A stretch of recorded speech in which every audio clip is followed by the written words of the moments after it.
he responded, "We will hold, sir." Well, he then called his officers and NCOs together, and he told them, the bad news, there's no relief. They can't get any relief to us. But the lives of thousands of Marines depend on us. We can expect to be attacked again tonight in full force. We're going to have to fight like Marines to the last man. Well, fortunately, just before sunset, an airlift got through. And an airdrop was able to provide them with weapons and ammunition, medical supplies, radio batteries, and small Tootsie Rolls, which Marines could pop in their mouth, and over time bodily heat would melt that and they could chew them and get a little bit of nourishment. And foxholes started to look like fortified positions now. Captain Barber's wound had gotten worse. He now had to be carried by a stretcher as he made his rounds around the perimeter. Well, that night, reinforced by a 3rd Battalion, the Chinese launched a major frontal assault up the relatively exposed southern slope of Fox Hill. But it was covered by interlocking machine gun fire. And so wave after wave after wave of Chinese ran up that hill into the kill zone and were cut down unmercifully. They fell in massive piles with really not too much of a threat to the Marine positions. The biggest threat was the machine guns were overheating and were threatening to seize up. And those Chinese that tried to escape this and retreat, they cut them off with 81 millimeter mortar rounds and with some artillery barrages that they 105 batteries down at Hagaruri were able to reach them at extended range. And while we don't really know for a fact, we suspect that probably broke the back of the Chinese efforts to take Fox Hill, but no one really understood that at that point in time. Well, meanwhile, up in Chosin, the senior officers of the 5th Marines and 7th Marines decided that the only way to save the 1st Marine Division was they're going to have to fight their way down that MSR 14 miles to Hagaruri. And the vital question was whether Fox Company could hold out and keep that pass open. Colonel Litzenberger decided he had to risk sending a stripped-down rifle battalion cross-country to reinforce Fox Company and keep that vital pass open. And for that brutal assignment, he picked his most ferocious battalion commander, Lieutenant Colonel Ray Davis, and his 1st Battalion, now down to about 350 men because of the fighting that had been going on up at Chosin.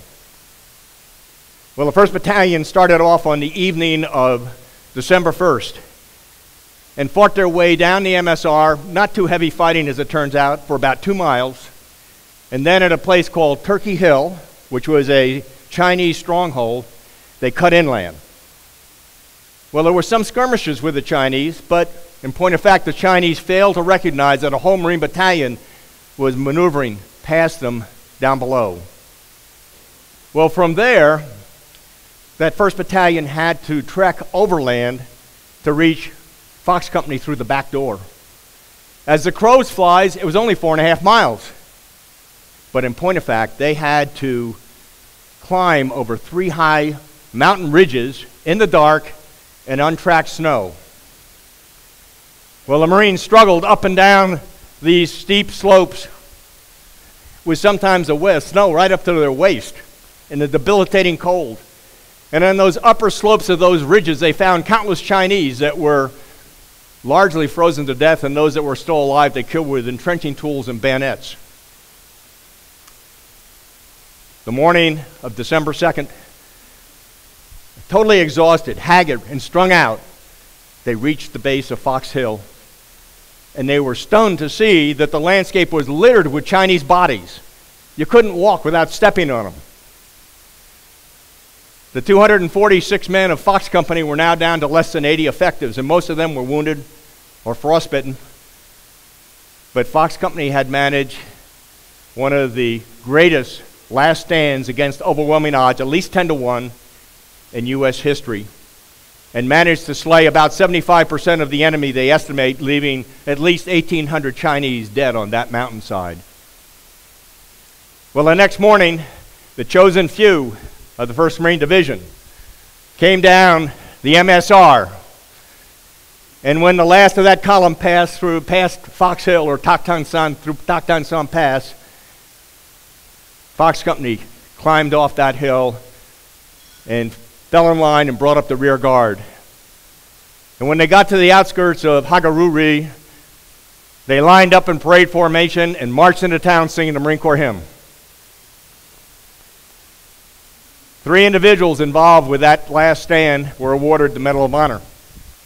Private Hector Cafferata, who was credited with killing more than 100 Chinese single-handedly. Captain William Barber and Lieutenant Colonel Ray Davis. Captain Barber's only comment was that 1 bullet doesn't stop a Marine. General Robert Barrows, our 27th Commandant, said in describing Captain Barrows' performance that it was the most distinguished example of individual courage and extraordinary leadership he had ever heard of. Our second battle tale is much more current. It involves Major Doug Zembiak, revered as the Lion of Fallujah. Some of you may have served with him. He was killed during his 4th tour in Iraq. As his friends point out, Doug had done his share of combat, was highly decorated.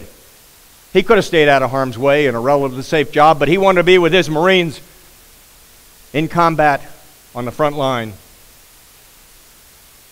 This two-time All-American wrestler from the Naval Academy was a superb physical specimen. His wrestling coach, Reginald Wicks, described him as the best conditioned athlete he'd ever run across.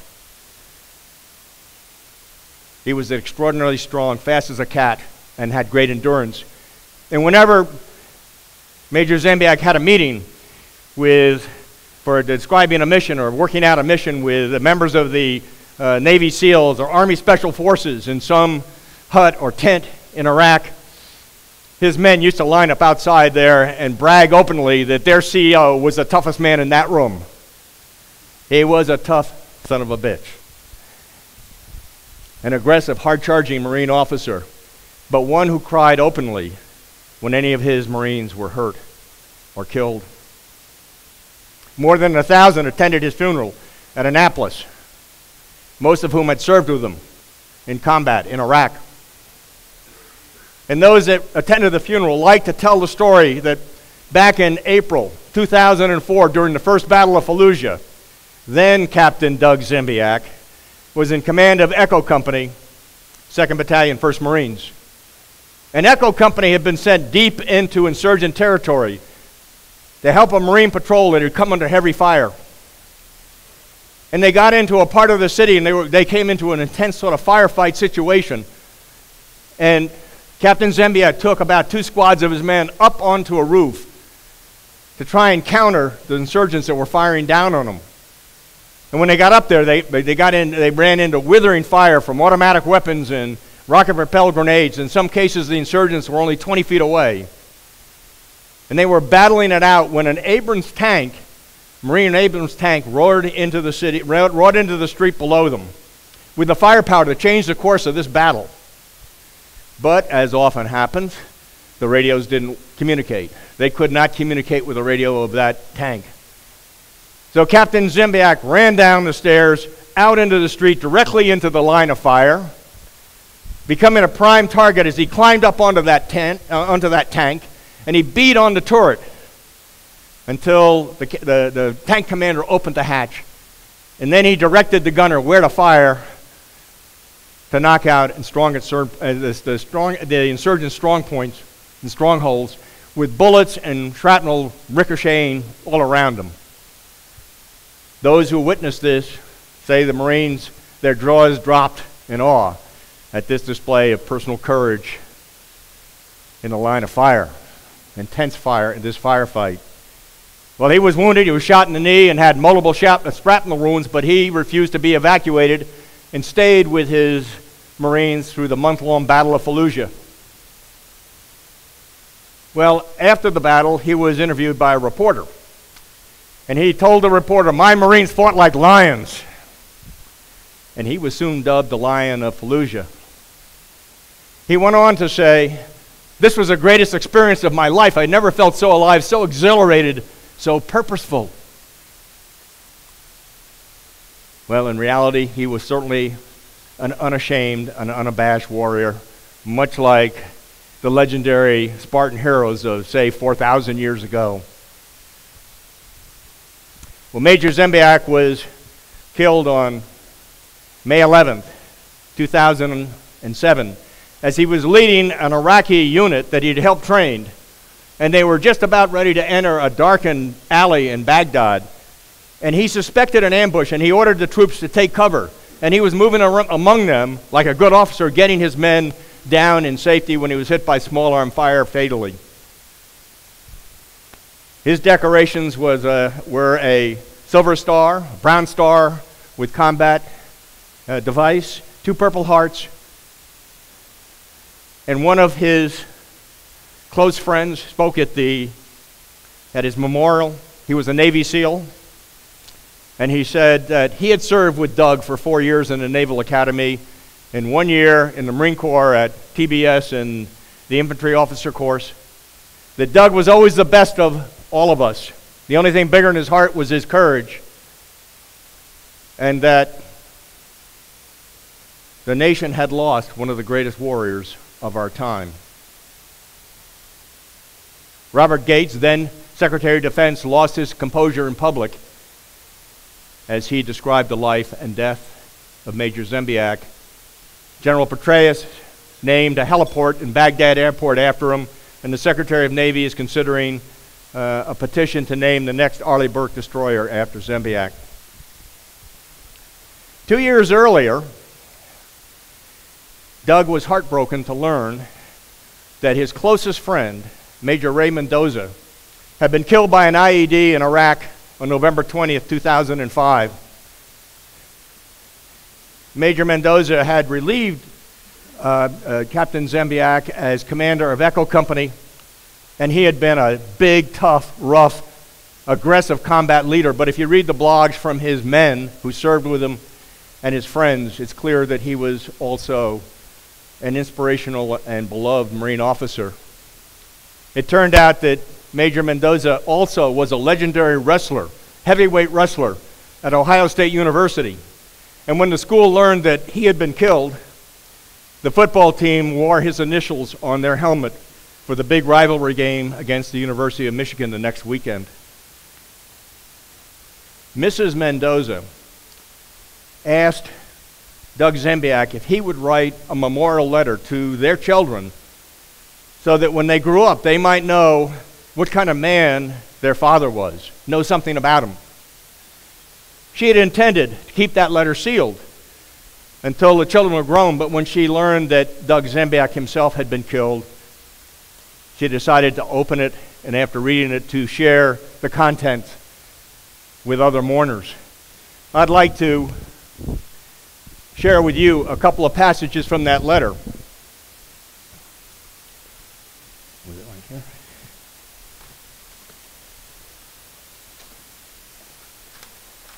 Because I think it gives you insight into this lion of a man who roared in life as a Marine. So he wrote to the children of his very good friend, I need some light here, his very good friend, Ray Mendoza. Your father died as a warrior, sword in hand, in service of his country, his comrades, and his loved ones. His spirit and example give us all hope and reaffirms our faith. Your father reminds us there are men willing to fight for people they don't even know so that all may live in peace. You will encounter misguided people in your life who may question America's attempt to help the people of Iraq and the Middle East. These pathetic windbags have nothing so sacred in their lives that they would be willing to fight for it. While they criticize, they forget the truth that our great nation was built on the shoulders of men like your father. Men and women of action, willing to sacrifice to free the enslaved and to advance the cause of freedom. So take great pride in your father and live your life in a manner that pays tribute to his service. Be brave and fight for what you believe, for without valor we lose our freedom. Be a leader, not a follower, and lead from the front and take responsibility for your actions.